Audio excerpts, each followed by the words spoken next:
আর শনিবার মানে officially rest day, কিন্তু আমার জীবনে রেস্ট ডে বলে কিছু নাই।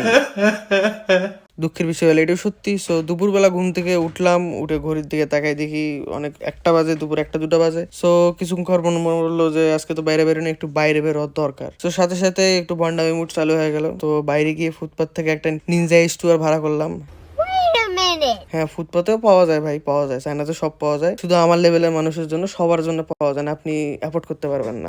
ফুটপাত থেকে একটা নিনজা স্টোয়ার নিয়ে আমরা একটু বাইক স্টার্ট দিয়ে ভাবলাম যে আজকে লাইফ নিয়ে একটু ডিপ কিছু করব, মানে একটু ফিউচার নিয়ে ভাবা দরকার, আজকে একটু এনজয় করা দরকার, লাইফ নিয়ে কিছু একটা ভাবা দরকার আমার। সো কিন্তু 2 মিনিট পরেই মনে পড়লো আমার ফোনের কেবল সাদের দেশে ট্রাভেল করতে গেছে। সো কি আর করার, সো তাই সরাসরি গাড়ি ইউটার্ন নিয়ে বাইক নিনজা স্টোয়ার ইউটার্ন দিয়ে চলে গেলাম অ্যাপেল স্টোরের দিকে। অবভিয়াসলি আমার টাকা একটু বেশি ভাই, কিছু করার নাই। সো কেবল কিনে একটু সোয়াগ দিয়ে বাইরে বেরোতেই দেখি কিছু চাইনিজ লোকজন তাদের বাচ্চা দিয়ে ফাইট ক্লাব চালায়, মানে তারা তাদের বাচ্চাদের দিয়ে ফাইট ক্লাব চালাচ্ছে, মারামারি করাচ্ছে ভাই। আমি একটু দূরে দাঁড়িয়ে ভাবলাম এটা কি সোশ্যাল এক্সপেরিমেন্ট না এন্টারটেনমেন্ট, আমি একটু কনফিউজ। তারপর মানবতা ভুলে গিয়ে আমি দাঁড়িয়ে দেখলাম, ভালোই লাগতেছিল। পুরো 1 ঘন্টা ধরে লাইভ শো দেখলাম, কি মারামারি, কি ঘুষিটা ঘুষাচ্ছে, উফ কি লাথি।